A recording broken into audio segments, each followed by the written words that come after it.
last is to discuss about holography. But before that, who invented holography? Denis Gabor, a Hungarian-born scientist, invented holography in 1948, for which he received a Nobel Prize for Physics more than 20 years later, or on 1971. So the word holography means of creating a photographic image without using a lens. So it is a photographic technique that records light scratched from an object and then presented in a way that appears a three-dimensional.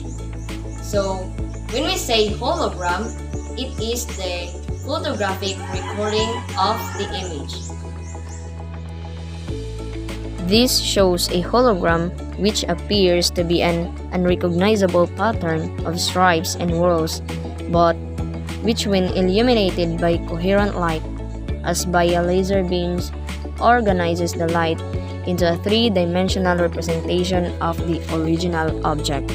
So meaning, hologram represents a recording of information regarding the light that came from the original scene as scattered in a range of directions rather than from only one direction, as in a photograph.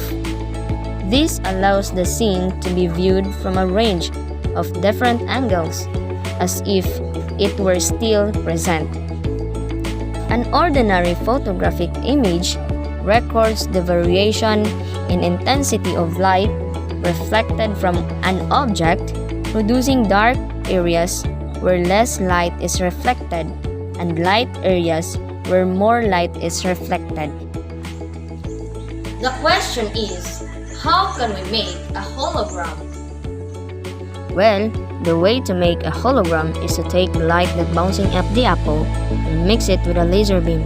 Then, it forms an interference pattern, similar to when you drop two petals into a pond.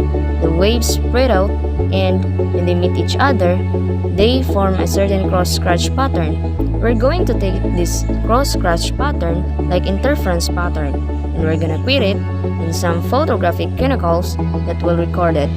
That's how we make the hologram.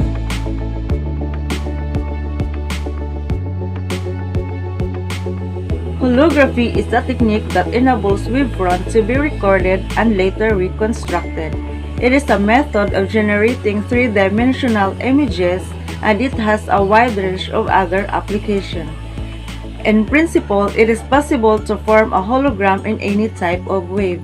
In the reconstruction process, the hologram is illuminated by a laser beam. This beam is called the reconstruction beam. This beam is identical to a reference beam used to construction of hologram. Then every point on the surface of the object acts as a source of secondary waves. These secondary waves spread in all directions. Some of these waves fall on a recording plate. Simultaneously, another beam of same coherent light is allowed to fall in this holographic plate. In the holographic plate, both the beams combine and interference pattern will be formed. This interference pattern is recorded on the holographic plate. The three-dimensional image of the object can be seen by exposing the holographic plate recorded to coherent light. This is the principle of holography. The next topic was continuous wave laser holography. Did you know that the continuous wave laser holography is a method of creating 3D images using an interferometer to produce the interference pattern like the hologram, and a near-infrared laser to stimulate the interaction between gas atoms. The continuous application of light allows this process to maintain a perfect image while creating fountains or other shapes before being retrieved and converted into 2D films or digital data that can be saved and displayed on computer monitors. The process can be made to store any kind of information such as images, sound, and 3D models. The 3D hologram can be created in a matter of seconds, with each image being recorded with the same holographic reconstruction process. So the continuous wave laser holography is to create the same interference pattern as conventional single beam interferometry using diffraction from phase differences and repeated diffraction from phase shifts. This is a technique well known to atomic physicists. And the next was pulse laser holography. Pulse laser holography is a technology of creating 3D images from 2D images. A pulse laser beam illuminates the target, and then illumination sources in the same plane interfere with each other to create interference patterns that are recorded digitally. When reconstructed, these interference patterns can be translated into a three-dimensional image. So the interference pattern that is recorded digitally means that two laser beams cross one another and make an XYZ patterns across tabletops, windows, or walls.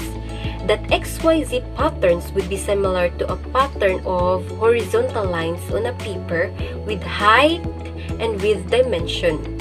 It is that pattern that creates the 3D image. Pulse laser holography is the process of recording by means of a laser that interference pattern resulting from two linearly polarized beams that are partially coherent. These interference patterns can be constructed to give a time-varying computer-generated hologram. In the case of pulse laser holography, one of the beam is produced by a pulse laser and its coherence length is maintained long enough to obtain a hologram. The other beam is usually derived from an ordinary stable laser, such as an argon laser. A display based on pulse laser holography was shown at the Las Vegas Consumer Electronics Show in January 1996, where it was one of the most successful items at the show. A display using this technology is now on the market under the name Holvu, made by the company called Microvision in Redmond, Wash. Non-photographic holography. Holography is sometimes called lensless photography because no lenses are used to form the image.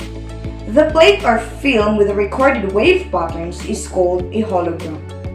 The light used to make the hologram must be coherent, of a single wavelength or frequency, and with all the waves in phase. A holographic recording requires a second light beam to be directed into the recording medium. A photograph can be viewed in a wide range of lighting conditions, whereas holograms can only be viewed with very specific forms of illumination.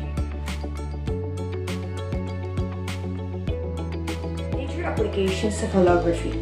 Applications of holography include information storage, recording of images in depth, the use of holograms as optical elements, and as means of performing precise interferometric measurements on three-dimensional objects of any shapes and surface condition. Applications of holography is not only used to make three-dimensional pictures and does not confine itself to the visible spectrum.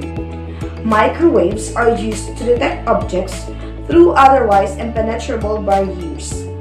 X-rays and ultraviolet light are used to detect particles smaller than the visible light.